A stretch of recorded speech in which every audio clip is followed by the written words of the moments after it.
Bismillahirrahmanirrahim. Assalamualaikum warahmatullahi wabarakatuh.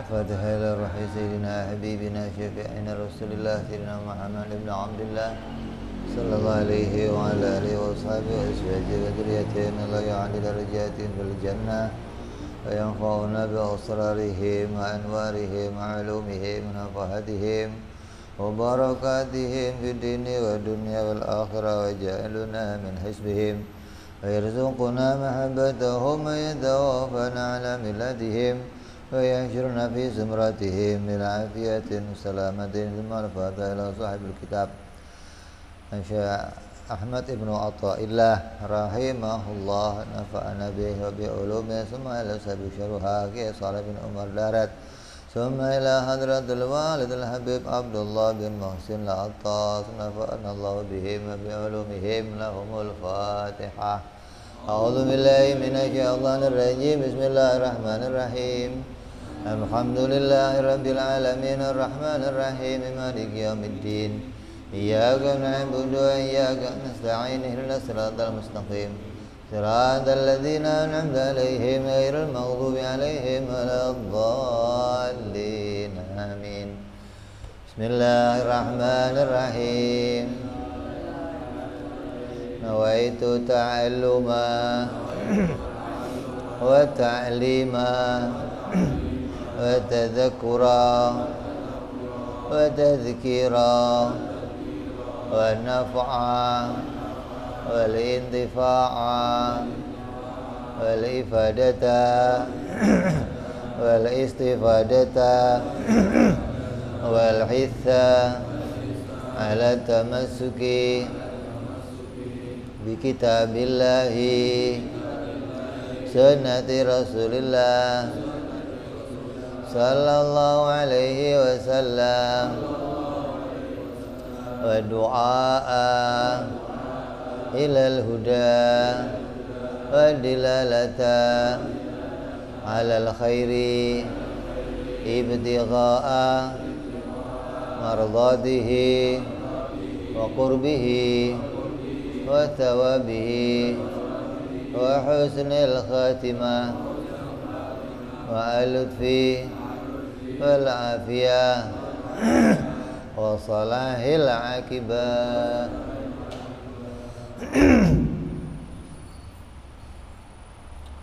Bismillahirrahmanirrahim. Alhamdulillahirabbil alamin. Wassalatu wassalamu ala asyrafil anbiya'i wal mursalin. Sayyidina habibina wa syafi'ina wa maulana Muhammadin wa ala alihi wa sahbihi ajma'in. Amma ba'du. Qala musanniful kitab rahimahullah nafa'ana bihi wa bi ulumihi fid darain.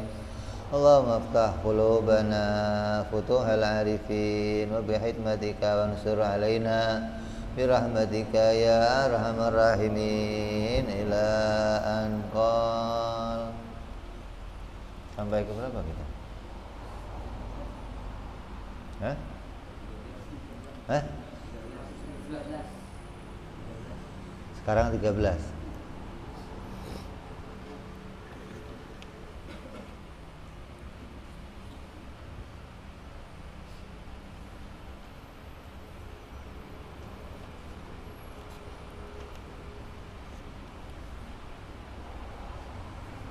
Idza futiha laka wijhatun minat ta'arufi fala tubali ma'aha in qalla amaluka fa innahu ma fatahaha illa wa huwa yuridu an ya'rifa ilaika alam tara anna ta'arrufa wa muridu alaika wal amalu anta muhdiha ilaihi wa aina ma tuhdihi ilaihi mimma huwa muriduhu alaika.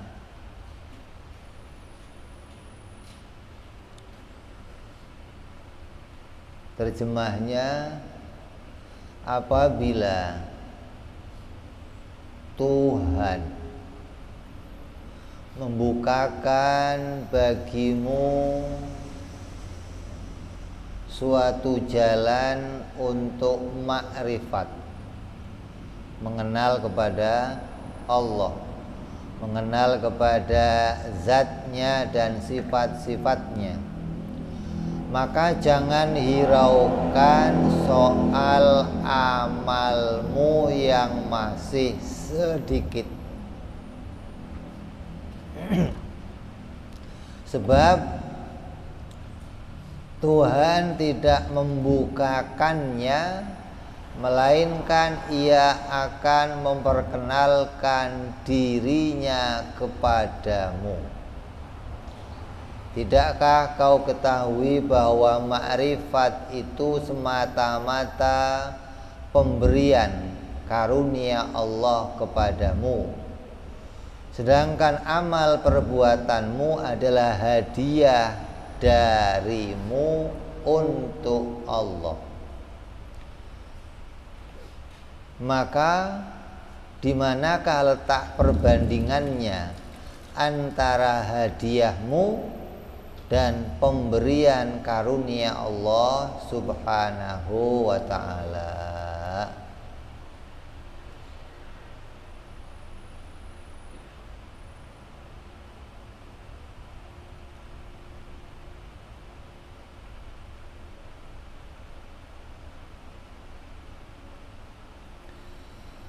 Ini adalah makna terjemahnya.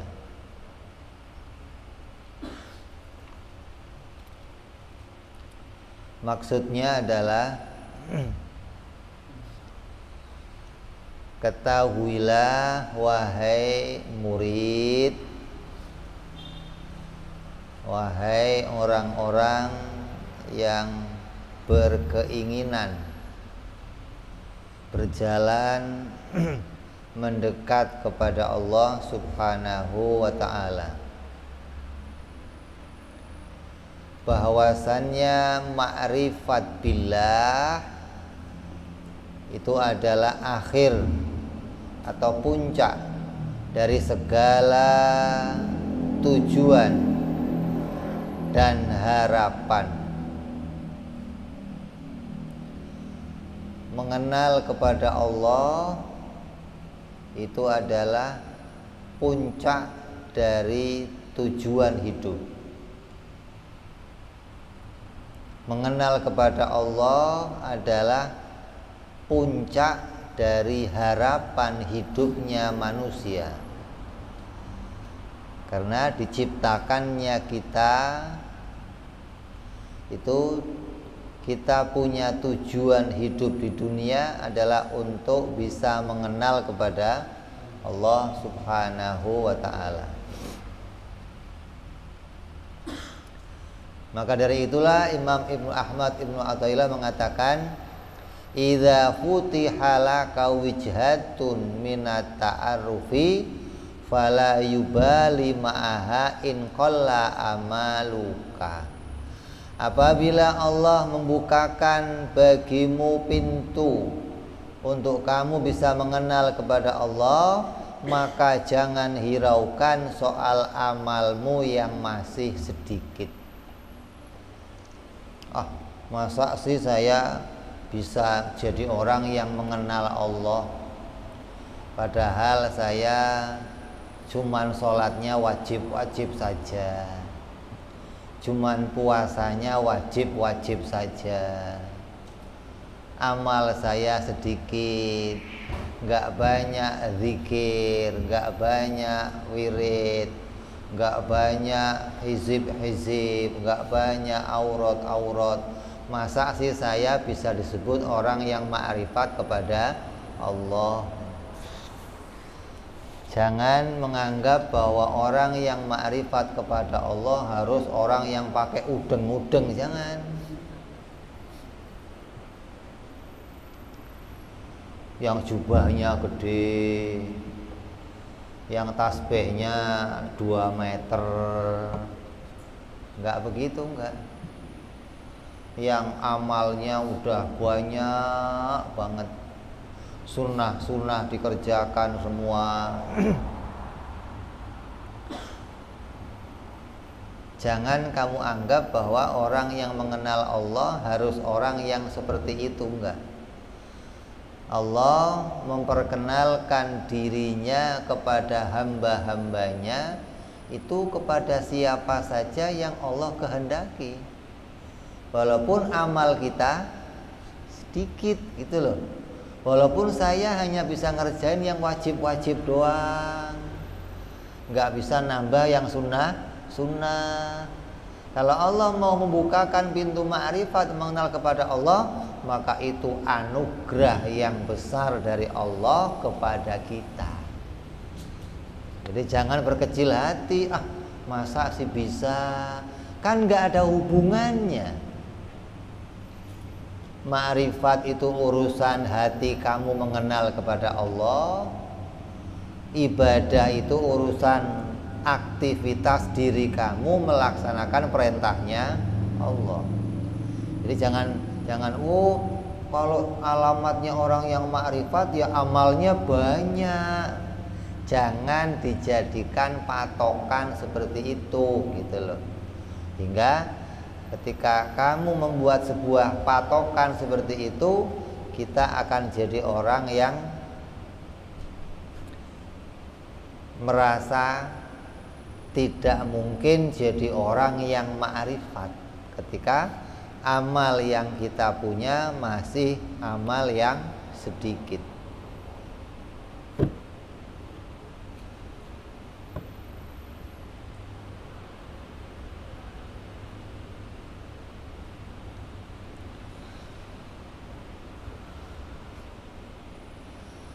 Karena sesungguhnya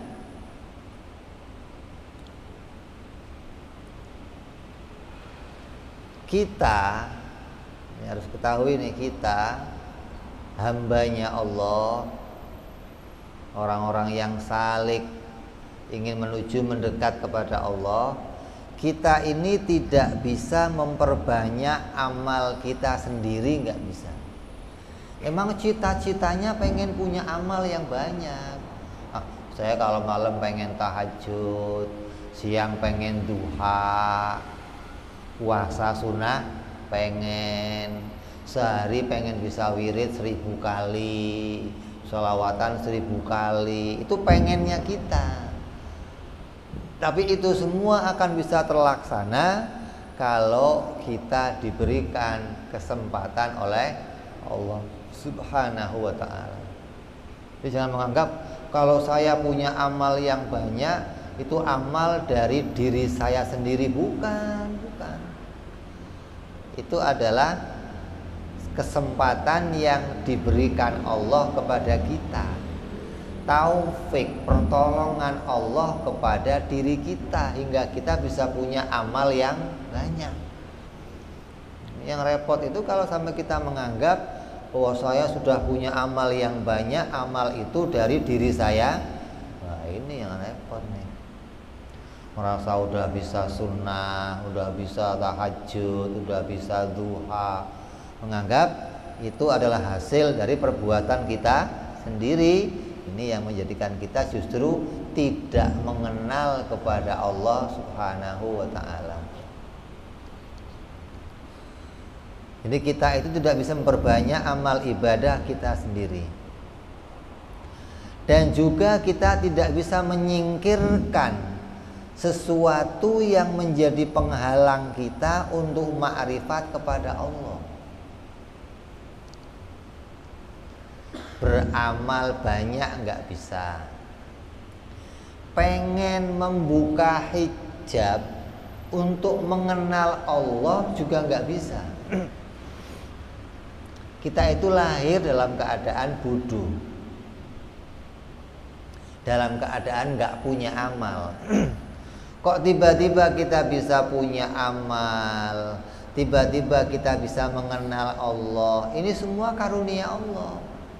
Allah yang menolong membukakan hijab hingga kita bisa mengenal, hingga kita bisa punya jalan untuk mengenal kepada Allah.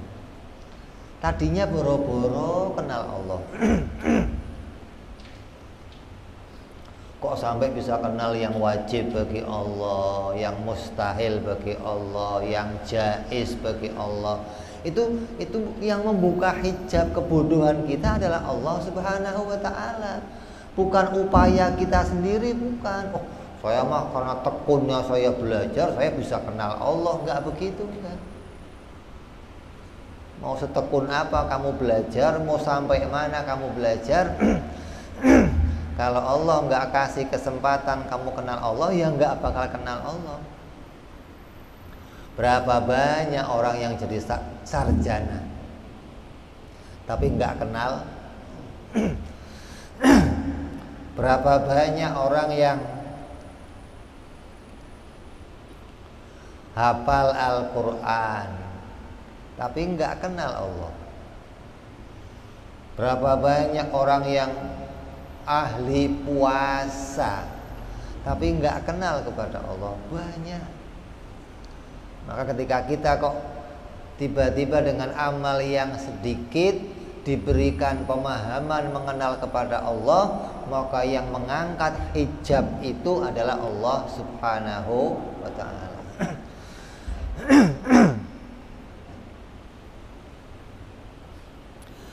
Apabila telah dibuka kepada kita salah satu pintu untuk ma'rifat kepada Allah, seperti apa? Seperti contohnya sakit.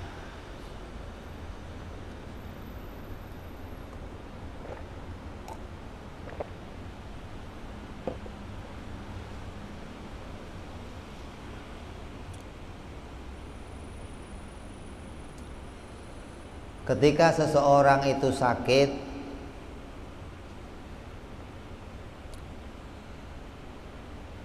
maka datanglah kesadaran dirinya bahwa dirinya itu lemah, bahwa dirinya itu nggak bisa mempertahankan kesehatan, bahwa dirinya nggak bisa mendatangkan kesehatan. Maka dia mengakui bahwa Allah lah yang punya sehat, Allah yang memberi karunia sehat. Kalau saya besok kok sehat, maka itu datangnya dari Allah, bukan dari obat, bukan dari upaya saya minum vitamin, bukan dari upaya saya olahraga, bukan. Tapi itu betul-betul kesehatan itu didatangkan oleh Allah Subhanahu wa ta'ala. Ketika orang itu sakit, itu Allah membukakan hijab baginya. Terus ketika dia sakit, kuranglah ibadahnya. Yang tadinya biasa tahajud, nggak sempet tahajud. Yang tadinya biasa duha, nggak sempet duha. Yang tadinya biasa ngaji, nggak sempet ngaji, terhalang oleh sakit. Maka kurangnya ibadah ketika sakit, jangan kita menyangka itu sebabnya kita sakit. Gara-gara sakit saya jadi nggak bisa ngaji, gara-gara sakit saya jadi nggak bisa tahajud, nggak bisa duha, emang sakit sialan. Nah begitu akhirnya tuh, dianggap sakit itu menghalangi dia untuk menambahkan ibadahnya kepada Allah Subhanahu wa ta'ala. Padahal sakit itu juga menjadi sebab terbukanya pintu ma'rifat kita kepada Allah, terbukanya tabir, dan sampai kita ma'rifat kepada Allah, seperti kita bisa melihat bahwa Allah itu hadir dan menyaksikan segala sesuatu, dan kita sadar bahwa tidak ada yang menciptakan keadaan ini, hanyalah Allah Subhanahu wa ta'ala. maka keadaan yang seperti itu justru lebih utama daripada ibadah zahir yang kita kerjakan. Amal batin yang rupanya kesadaran dan mengakui tentang keesaannya Allah, mengakui tentang ketuhanannya Allah, mengakui tentang kemahaperkasaannya Allah, mengakui tentang bahwa Allah itu bisa menahan sesuatu, mengambil sesuatu, itu haknya Allah, itu lebih utama dari ibadah zahir yang kita kerjakan. Di kesadaran diri mengenal kepada sifat-sifat Allah itu lebih utama daripada kita bisa melakukan banyak ibadah.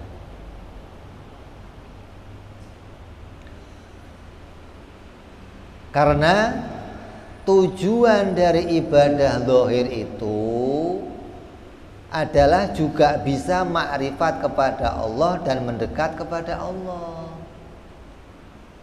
Ente sholat duha, tahajud, ente banyak zikir, tujuannya apa? Tujuannya apa? Mendekat kepada Allah, taqarrub kepada Allah. Lah ketika kamu diberikan sakit oleh Allah, hati kamu mendekat kepada Allah, itu juga tujuan ibadah kamu sudah sampai berarti. Gitu loh. Jangan dianggap, oh bisanya saya sampai pada tujuan ibadah itu ya kalau dengan sholat. Enggak. Ada amal lain yang kalau Allah berkenan membukakannya kepada kamu, kamu bisa sampai pada tujuan ibadah kamu kepada Allah Subhanahu wa ta'ala. Lah yang kebablasan itu malah justru ketika nggak sakit nggak mau ibadah, gitu loh. Udah saya mau hati aja lah, nggak usah pakai sembahyang. Ini yang repot nih. Hah? Gara-gara kan yang penting mendekat kepada Allah. Ini salah paham lagi yang begini. Ada kelompok-kelompok yang sekarang lagi viral tuh, ada orang-orang yang mengatakan nggak usah ibadah zahir, yang penting ibadah batin. Ini salah paham lagi nih. Zahir batin itu dua-duanya adalah alat untuk kita mendekatkan diri kepada Allah. Lah, yang dimaksud kita nggak melakukan ibadah zahir ketika dihalangi, gitu loh. Ketika punya kesempatan, ya kerjakan amal zahir, jangan keenakan, cuma batin aja dah. Nggak usah pakai yang zahir repot. Lah ya ini yang nggak mau repot ini justru yang rusak. Ketika dihalangi nggak bisa melakukan amal zahir, maka yakinlah bahwa amal batin kamu sudah menjadi hal yang lebih utama untuk sampai mendekatkan diri kepada Allah Subhanahu wa ta'ala. Terbukanya tabir dan sampainya kita pada ma'rifat seperti bisa melihat Allah, senantiasa nyebut Allah, Allah, Allah. Itu hatinya mendekat kepada Allah namanya. Menyaksikan segala sesuatu itu diciptakan oleh Allah. Sehat saya dari Allah, kemampuan taat saya dari Allah. Ini hadirnya kesadaran ini memandang kepada Allah, maka itu bagian dari amal yang membawa kita sampai mendekat kepada Allah Subhanahu wa ta'ala. Maka keadaan seperti itu justru lebih utama dari amal zahir yang kita kerjakan. Karena tujuan dari ibadah zahir adalah juga ingin ma'rifat kepada Allah. Maksudnya dengan sakit kita bisa sampai lebih mengenal Allah Subhanahu wa ta'ala. Dan segala hal yang bisa membawa kita sampai pada terbukanya pintu ma'rifat itu adalah keadaan yang terbaik. Karena bisa membawa kita pada puncaknya tujuan ibadah kepada Allah Subhanahu wa ta'ala. Jadi sedikitnya ibadah ketika kita sakit, yang mana sakit itu membawa ma'rifat sampai pada tujuan kita mengenal Allah. Jangan sampai karena sakit itu mengecilkan hati kita. Kan ada nih orang-orang yang, ya Allah, mau sehatkan saya ya Allah, saya pengen ibadah lagi berjamaah di masjid ya Allah. Gara-gara sakit saya nggak bisa berjamaah. Gara-gara sakit saya nggak bisa ngaji. Gara-gara sakit saya nggak bisa keluar rumah untuk menghadiri acara-acara perkumpulannya masyarakat ya Allah. Ini sakit menghalangi saya untuk mendekatkan diri kepada Engkau ya Allah. Itu salah besar. Gitu loh. Beda ketika kamu sakit, kamu nggak dibukakan pintu ma'rifat. Itu bukan sakit yang rahmat, itu azab dari Allah itu.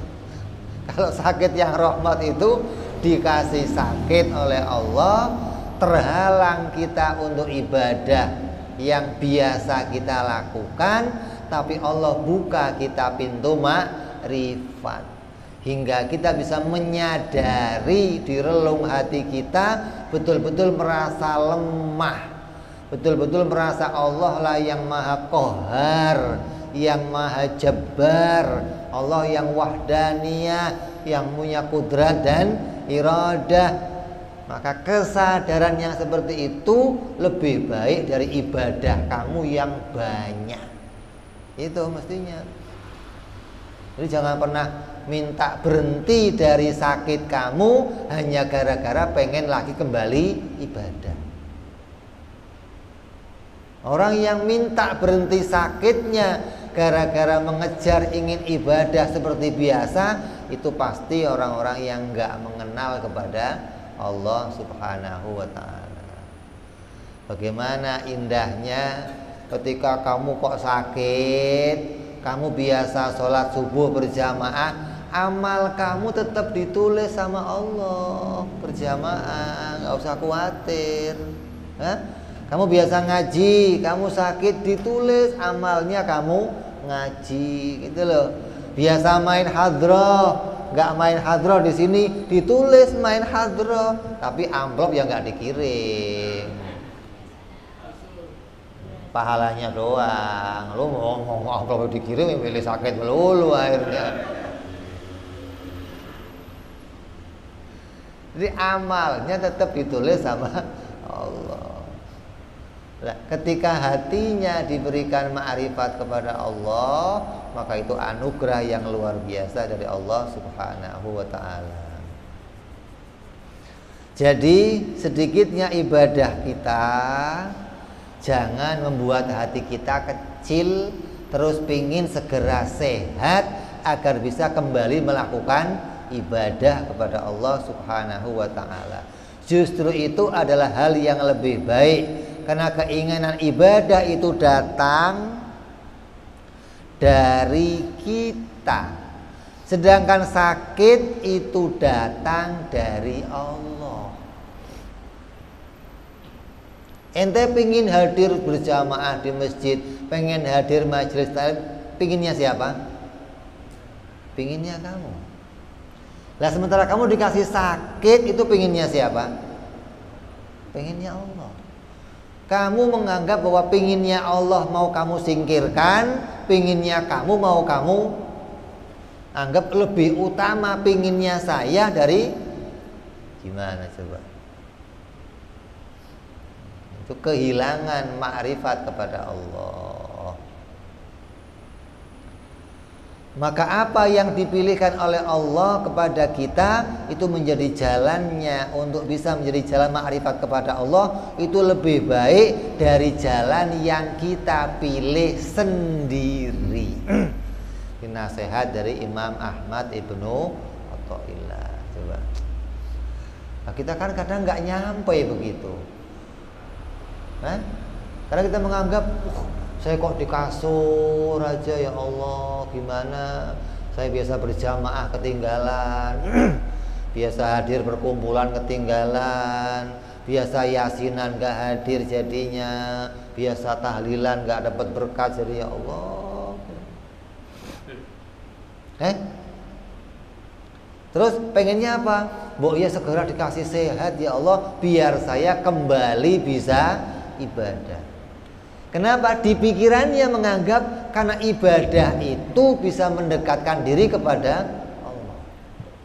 Padahal ketika kita bisa menerima sakit itu pemberian Allah dan mengingat Allah, itu justru mendekatkan diri kepada Allah.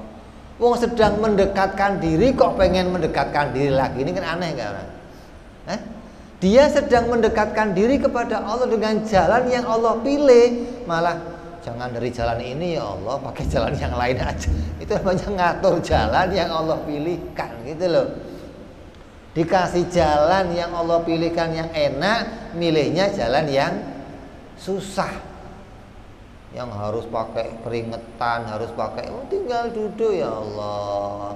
Asal sakit nyebutnya Allah, Allah, Allah. Pikirannya menyadari Engkau yang punya kudrat irodat ya Allah. Engkau Maha Esa ya Allah, yang mengatur tiap keadaan makhlukmu ya Allah. Kita merasa lemah, merasa nggak punya daya upaya, itu sedang mendekat kepada Allah luar biasa itu. Makanya kata Allah, kalau ada orang sakit datang minta doa kamu sama dia, itu orang yang sakitnya begini maksudnya. Yang sakitnya sedang mendekat kepada Allah. Bukan orang yang sakitnya lagi ngomel-ngomel, sialan gua sakit. Yang begitu jangan mintain doa, lo sumpahin aja sekalian, lo nggak koit aja gitu. Kalau orang yang sakitnya sedang mendekatkan diri kepada Allah, ingat kepada Allah, nyebut Allah terus. Nah, kalau dia kok nggak bisa doa, kamu doa, dia suruh aminin. Ya Allah, amin. Kabul doanya. Orang yang sakit seperti ini, doa apa saja dikabulkan, kecuali doa minta sehat, nggak dikabul sama Allah.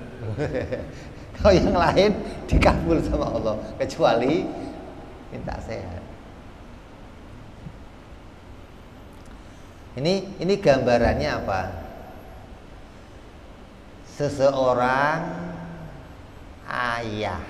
Seorang ayah yang rindu sama anaknya. Anaknya kelamaan main. Kalau main kejauhan, kadang lupa pulang. Terus sama si ayah, anaknya dijemput. Begitu dijemput, digendong, dipaksa pulang. Kira-kira anaknya pengennya apa? Pengennya apa? Pengen turun, pengen. Kira-kira dilepas nggak sama ayahnya? Anak itu waktu digendong, dia minta apa aja dikasih. Coba, Pak, balon, oh iya beli. Yang penting tetap digendongan. Pak, permen beli. Pak, beli. Pak, turun, enggak. Gitu loh. Minta apa aja kamu dikasih waktu itu, asal jangan minta sehat. Itu gambarnya begitu. Ketika seseorang sedang didekap oleh Allah, didekatkan kepada Allah, jangan minta menjauh, gitu loh. Toh tujuannya kamu ibadah mau mendekat kepada Allah lah, waktu itu kamu sedang dekat kepada Allah. Gimana kok mau cari jalan lain, gitu loh. Lah Allah mendekap kamu kadang nggak hanya lewat sakit, lewatnya apa kadang? Kerjaan dipecat,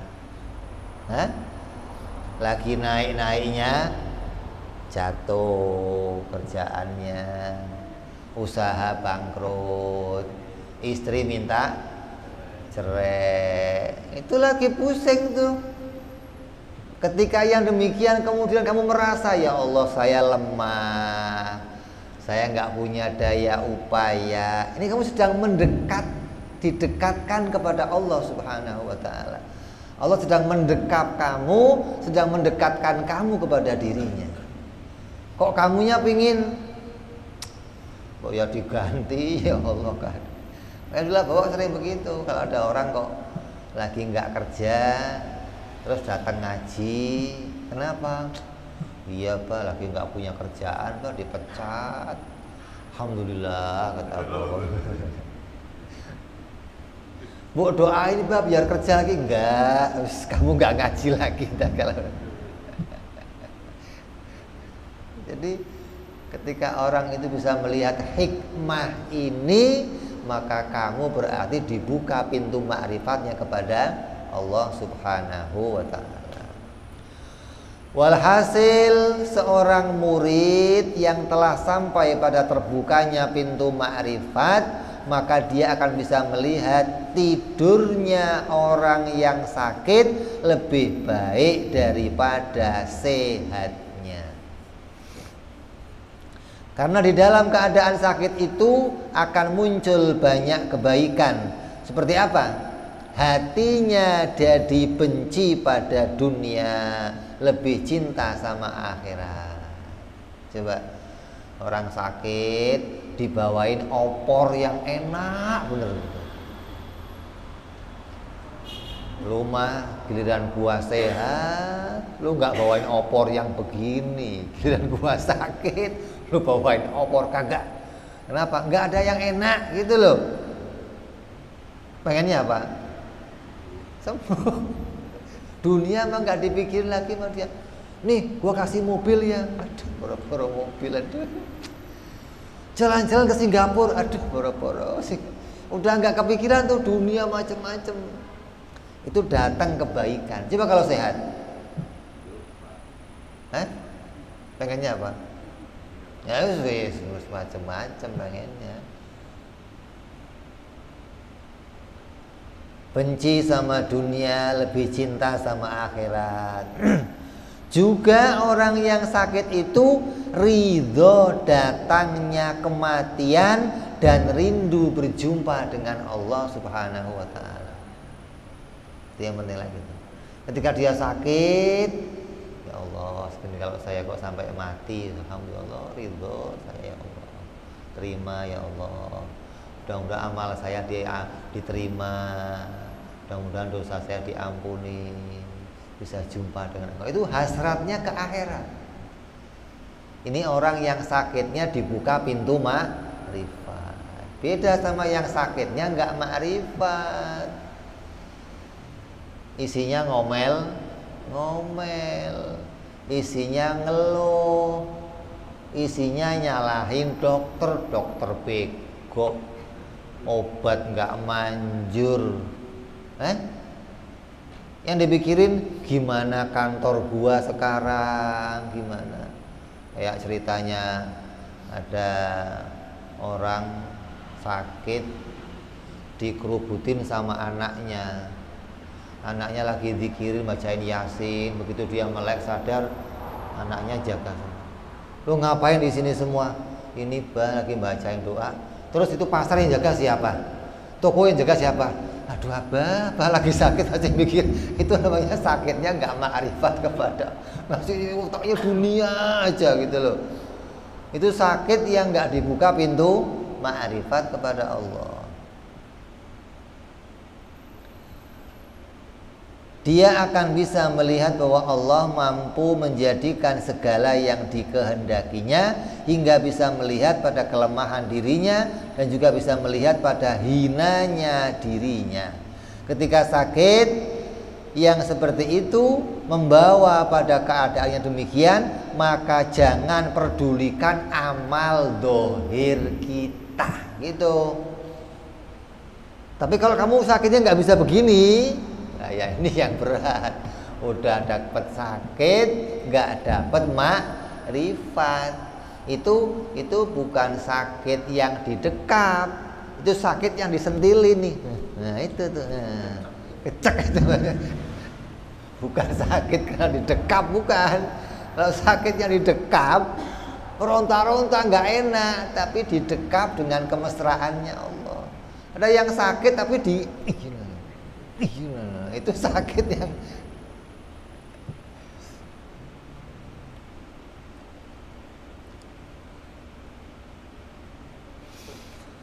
perlu kita ketahui bahwa ma'rifat atau terbukanya pandangan hati kita kepada Allah ada dua macam. Satu ada ma'rifat secara umum. Ma'rifat secara umum, ini ma'rifat yang disebut ma'rifat ilmiah. Pengertiannya adalah terbukanya hati seseorang hingga bisa mengetahui Allah, sifat-sifat Allah melalui jalan belajar dan berpikir dengan mencari dalil. Ini ma'rifat yang hukumnya wajib untuk kita pelajari. Itu siapa aja bisa peroleh, sewaktu-waktu bisa kamu dapati, asal kamu punya modal akal yang sehat, akal yang waras. Lihat langit, bumi, ma'rifat pada Allah. Bisa melihat perubahannya alam, melihat siang malam. Ini jadi dalil mengenal kepada Allah, itu ma'rifat umum namanya. Yang setiap akal, orang yang berakal waras, sehat, maka dia akan bisa memperoleh tersebut. Sesuai perkataan para ulama bahwa awaludin atau permulaan agama adalah ma'rifat kepada Allah. Maka yang dimaksud ma'rifat itu adalah seorang sampai pada kedudukan ini. Awalu wajibin alal insan ma'rifatul ilahi bistiqon. Ini maksudnya keadaan ini. Lah kalau ma'rifat yang begini aja kamu nggak dapet, ini yang taat. Hah? Dikasih keadaan yang umum, yang normal, kamu nggak mau, nggak bisa memperolehnya, ini kamu jadi orang yang betul-betul kufur nikmat, mengingkari nikmat yang Allah berikan, nikmat sehat, nikmat dikasih akal, nikmatnya alam semesta, nikmatnya bisa melihat, kamu ingkari semua hingga nggak bisa sampai mengantarkan kamu mengenal kepada Allah Subhanahu wa ta'ala. Yang kedua, nikmat atau ma'rifat yang khusus, disebut namanya zauqiyah. Apa itu? Pengertiannya adalah terbukanya hati seseorang hingga dia bisa mengetahui sifat-sifat Allah, lalu mengakui dan menyadari bahwa tidak ada yang menciptakan segala sesuatu kecuali Allah, tanpa melalui jalan belajar berpikir seperti mencari dalil, tapi langsung dibuka hijabnya oleh Allah dan bisa mengenal Allah Subhanahu wa ta'ala. Ini namanya dipaksa kenal Allah. Ente senangnya dipaksa apa enggak sih? Ada orang yang senangnya dipaksa, ini yang berat.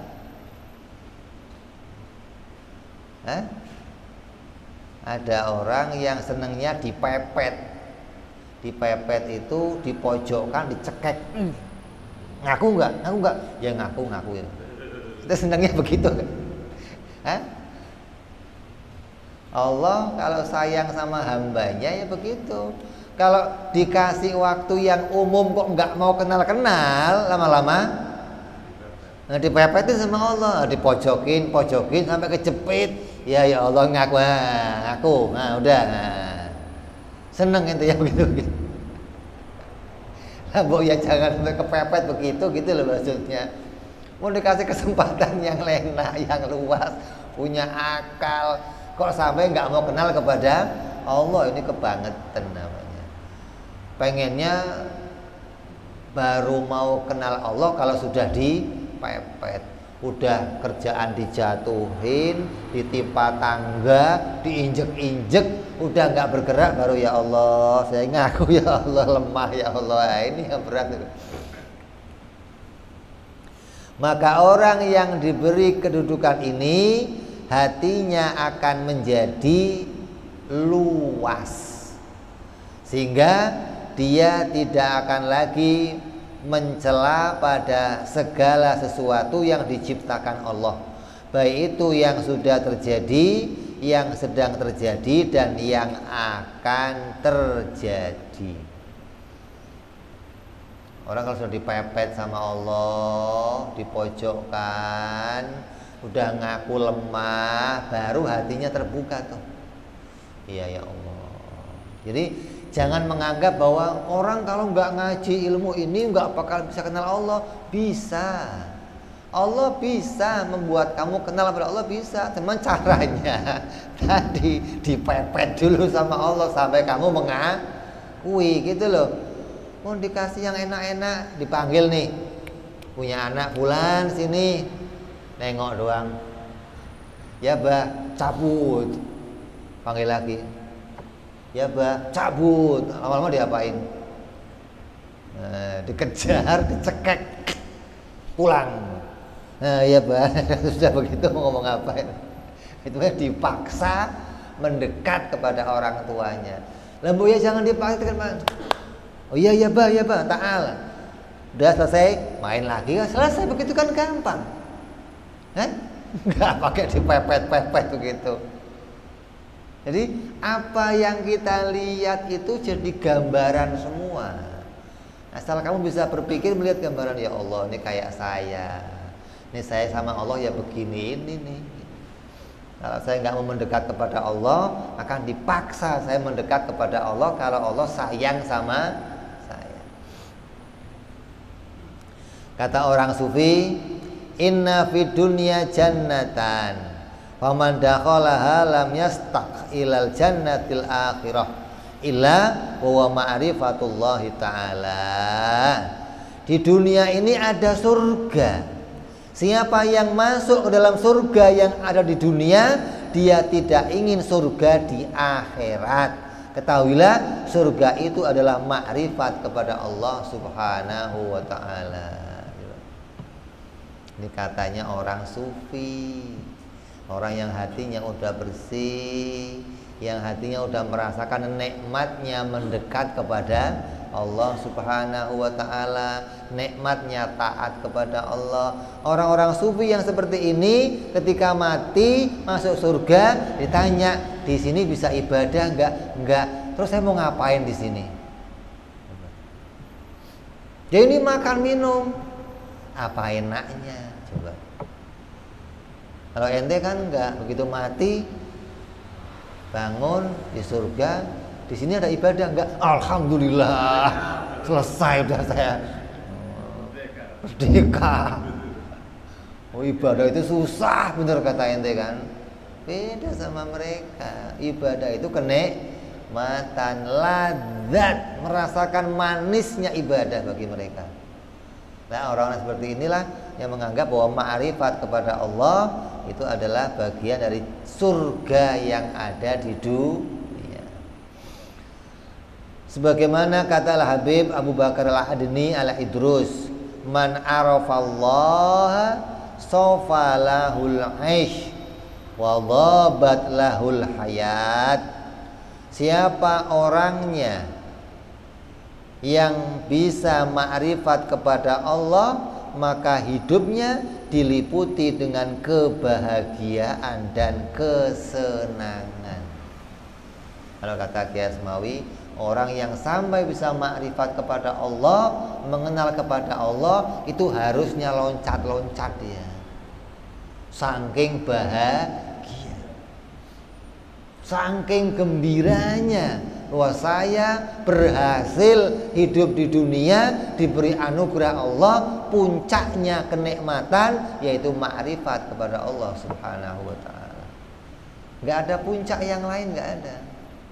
Ente ibadah haji 100 kali, ente bisa puasa setiap hari terus, ente bisa sedekah tiap hari miliaran, itu enggak sampai puncaknya ibadah, enggak. Puncaknya ibadah mengenal kepada Allah, mengakui keesaannya Allah, mengakui kudrat iradatnya Allah, mengakui ilmunya Allah yang azali. Itu nikmatnya luar biasa. Berkata Anas bin Malik radhiyallahu an, aku berkhidmat di rumahnya Nabi sallallahu alaihi wasallam selama 10 tahun. Siapa? Anas bin, sahabatnya Rasulullah, khadimnya Rasulullah yang tinggal di rumah Nabi selama 10 tahun, ngurusin rumah tangganya Nabi, membantu urusan keluarganya Rasulullah. Namun aku tidak pernah mendengar Nabi berkata, Anas, kenapa ente ngelakuin ini? Anas, kenapa ente nggak ngelakuin ini? Coba. Selama 10 tahun kata-kata itu nggak pernah saya dengar. Artinya Nabi nggak pernah marah kepada saya yang hingga keluar kata-kata, lu ngapain begini?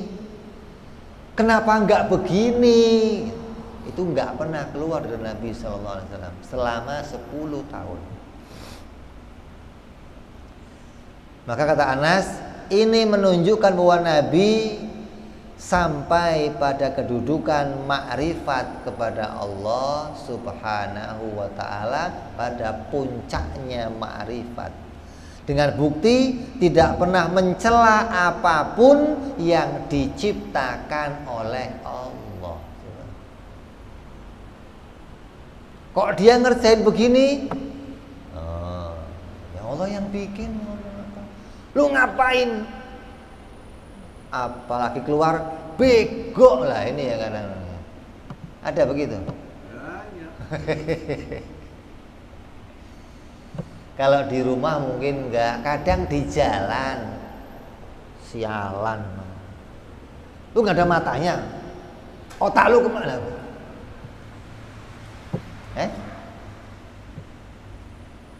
Berarti keadaannya nggak bisa melihat Allah menciptakan tiap-tiap kejadian.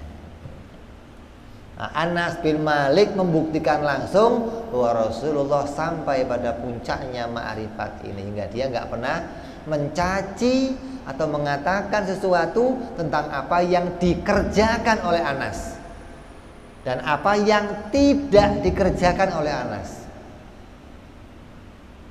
Karena Nabi kalau dilaporin, ya Rasulullah si anu begini gini.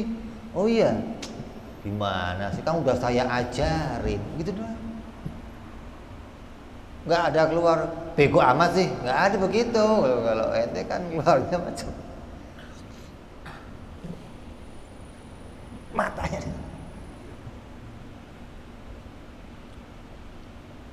Maka jalan untuk sampai pada makom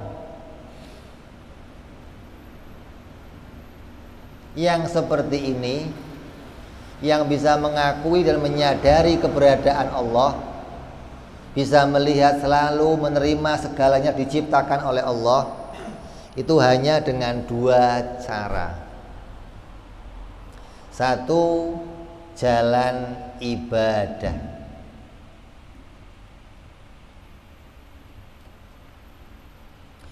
Yang pertama jalannya adalah jalan disebut namanya jalan hidayah atau suluk, atau bahasa lainnya lagi inabah, yaitu jalan seseorang hamba yang ingin mengenal kepada Allah, yang ditempuh dengan jalan yang panjang dan sulit, yaitu dengan belajar ilmu tauhid, belajar ilmu fikih, belajar ilmu tasawuf. Di hatinya tertancap akidah Ahlus Sunnah wal Jamaah. Terus melalui jalan yang pertama taubat kepada Allah, kemudian zuhud, kemudian waro. Ini jalannya nih untuk bisa sampai pada kedudukan Menyadari senantiasa setiap kejadian itu diciptakan oleh Allah. Nggak bisa spontan, nggak bisa.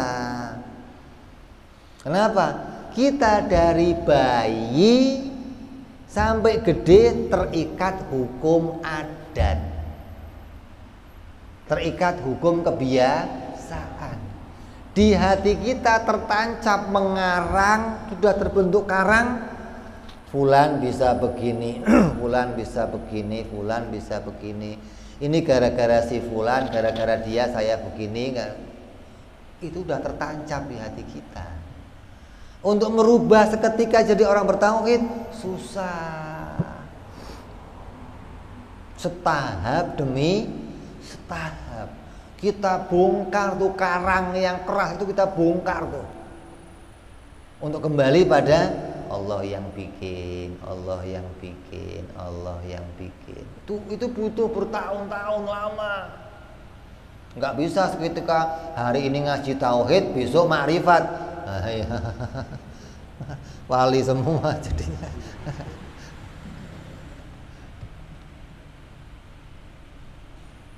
Yang kedua, jalan ijtiba atau istifa atau jadzab majdub, yaitu jalan yang mana Allah memperkenalkan dirinya kepada seorang hamba yang dipilihnya. Maksudnya dengan secara tiba-tiba seseorang dibuka oleh Allah pandangan hatinya untuk melihat Allah, mengenal Allah, dan Allah bisa membuka hijab pada hambanya dalam keadaan apapun si hamba. Baik hamba itu sedang dalam keadaan ibadah ataupun sedang dalam keadaan maksiat kepada Allah. Yang menjadi sebab terbukanya hijab secara mendadak itu tidak ada yang mengetahui secara pasti kecuali Allah. Mendadak kenal Allah, coba. Ya majdub. Ente yang tadinya orang biasa, ahli adi, biasa menuduh gara-gara si fulan saya begini, gara-gara api saya panas, gara-gara nasi saya kenyang, gara-gara air saya bisa menghilangkan haus. Kok tiba-tiba dibuka mengenal Allah, mengenal sifat-sifat Allah, ma'rifat kepada haknya Allah, ya majdub mendadak namanya ini. Itu loh. Dan keadaan ketika dia majdub itu nggak bisa diprediksi. Bukan terus ini orang majdub itu ya harus ibadah terus sama Allah termajdub, ya nggak bisa. Wong Allah yang buka hijabnya kapan saja Allah mau dibuka hijabnya, dan Allah yang memilihnya. Kamu nggak bisa protes. Kenapa kok dia yang dibuka bukan? Ya nggak bisa. Makanya kita itu hanya bisanya cari muka. Kalau kita kejedot, bukan majedub, kejeduk. Kita itu bisanya cari muka di hadapan Allah. Cari muka itu apa? Orang yang cari muka itu gimana kerjanya? Pengen diperhatikan. Ada bos di kantor. Semua anak buahnya cari perhatian, cari muka, biar bosnya perhatian. Ya bosnya nggak gubris. Ada yang baru masuk pintu dibukain, ada yang baru masuk disiapin jalan, ada yang baru masuk bosnya ditatain. Bosnya yang jalan aja, nggak urusan lo mau apa saja. Tapi pegawai semuanya cari. Tapi ketika bosnya di kantor, ini ada yang bagian dirut ini, bagian keuangan, bagian manajemennya, bagian kepegawaian, semua cari muka semua. Ada OB, tahu OB nggak? apa? Pelayan. Bagian nyiapin kopi, atau masuk ke kamarnya apa? Kantornya dirut yang punya kantor, siapin kopi, keluar sama dirutnya, duduk. Ngapain Pak? Ngobrol. Diperkenalkan sama dirinya, diceritain yang di luar nyobi ngapain, dalam nggak keluar kurang ajar. Itu lagi majedub gitu loh, lagi dibuka oleh Allah hijabnya, lagi diperkenalkan dia. Yang lain nggak bisa protes, yang milih bosnya. Nggak, ini gara-garanya apa? Ini main dukun kali si Hobi ini main pelet nih kan, main fitnah aja gitu loh. Jadi itu pilihannya Allah, siapa yang mau didekatkan kepada Allah Subhanahu wa ta'ala. Kita nggak bisa milih kayak begitu. Jadi ada yang jalannya lewat apa? Hidayah, diberikan oleh Allah cahaya, punya akal sehat, melihat segala sesuatu. Ada yang pakai jalan majdub, kayak kamu beginilah. Kamu saya kasih alamat rumah saya ya, datang. Oh ya, mana alamatnya nih? Saya Sherlock. Ente harus cari jalan tuh, belok kiri, belok kanan, nanya jalan. Ntar Sherlocknya salah alamat, belok kiri lagi. Ini gimana? Google kurang ajar, nyasar sono, nyasar sini. Itu jalan kita. Lah ada orang yang tiba-tiba dijemput sama bosnya, naik, dibawa ke rumahnya. Tahu jalan nggak dia? Ya nggak tahu jalan, tahu nyampe rumah. Nah, itu dua jalan yang ada yang Allah siapkan. Lah kita jalan yang mana? Oh saya mah mau nunggu dijemput aja, Bib. Ya tunggu aja lu situ. Gitu. Mudah-mudahan baru sampai mati loh. Nah yang tahu siapa, kita mulai pakai jalan yang mana. Lah karena kita ini orang biasa, ya tempuhlah jalan yang biasa.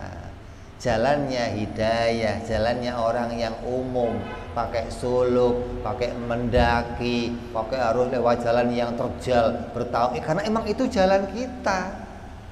Nah kalau tiba-tiba lagi di jalan Allah jemput, ambil, nah itu keberuntungan yang diberikan Allah kepada hamba-hambanya.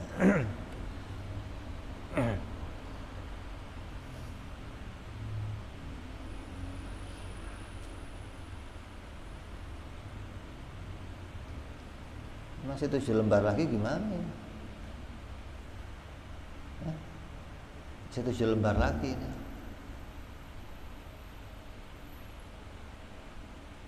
Insyaallah. Ada beberapa sebab yang mungkin menjadi jalan seseorang bisa ditarik makrifat kepada Allah walau sedang dalam keadaan penuh dosa, hingga dia mendadak taubat dan mendekatkan diri kepada Allah Subhanahu wa ta'ala. Ini jalannya nih. Artinya ada kemungkinan nggak saya itu bisa sampai ke jalan itu. Yang pertama, pernah belajar dia ilmu pengetahuan agama. Kecilnya itu di musola. Kecilnya itu biasa ngaji ke kiai-kiai, biasa kumpul di majelis taklim. Sejak kecil dibiasakan kumpul sama ulama. Maka orang yang seperti ini ada kemungkinan nanti ketika dia gede ditarik oleh Allah jadi orang yang makrifat kepada Allah. Yang kedua, orang yang pemurah di jalan yang benar. Kalau ada orang mau sekolah nggak punya uang, bantuin. Ada orang yang mau berbuat baik, murah. Ada orang mau kerja, dianterin. Nggak hanya uang, tenaganya, pemikirannya, apapun yang bentuk kebaikan dia siap bantu. Nah orang yang seperti ini walaupun dia ahli maksiat, mungkin saja ditarik oleh Allah untuk jadi orang yang baik. Yang ketiga, menjadi pejabat yang adil. Ini susah nih, apalagi di Indonesia. Sampai kata siapa itu, walaupun malaikat masuk ke pejabat akan jadi, ada yang ngomong ya? Siapa itu yang ngomong? Nah itu susah, kalau Indonesia susah ini, pejabat yang adil. Yang keempat, dia bersahabat dengan orang soleh walaupun ahli maksiat. Tukang minum ciu, tukang judi, tukang main perempuan di luar, tapi ketika dia sadar deketnya sama orang soleh. Kalau ada orang soleh kemana, dikawal, dijaga, diamani. Walaupun pribadinya penuh dengan kemaksiatan, maka orang demikian mungkin saja sewaktu-waktu ditarik oleh Allah, dijadikan hamba yang Allah cintai. Yang kelima, dia nggak bisa bersahabat, tapi dia cinta sama orang soleh. Kalau ada pengajian orang soleh di mana, hadir. Walaupun dari jauh, diamati hatinya, ya Allah, cinta ya Allah. Suka lihat wajahnya, di rumahnya ada fotonya, cinta sama orang soleh. Yang keenam, dicintai orang soleh. Ini yang lebih hebat lagi. Orang soleh sama dia seneng banget. Kalau nggak ada, si Anu di mana? Anu bib lagi. Panggil. Oh, orangnya lagi tidur. Lu dipanggil Habib. Oh iya. Dicintai sama orang, walaupun nggak punya amal apa-apa, walaupun. Ini keberuntungan yang mana sewaktu-waktu bisa diangkat oleh Allah Subhanahu wa Ta'ala. Yang ketujuh, banyak bersolawat kepada Nabi Muhammad Sallallahu Alaihi Wasallam.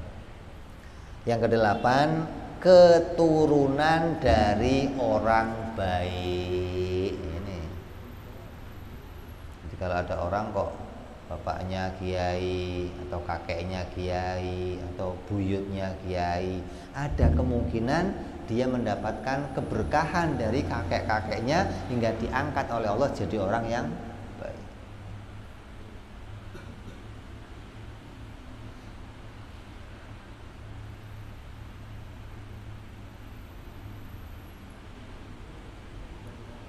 Ini diantara bentuk bahwa janganlah sampai kita berkecil hati ketika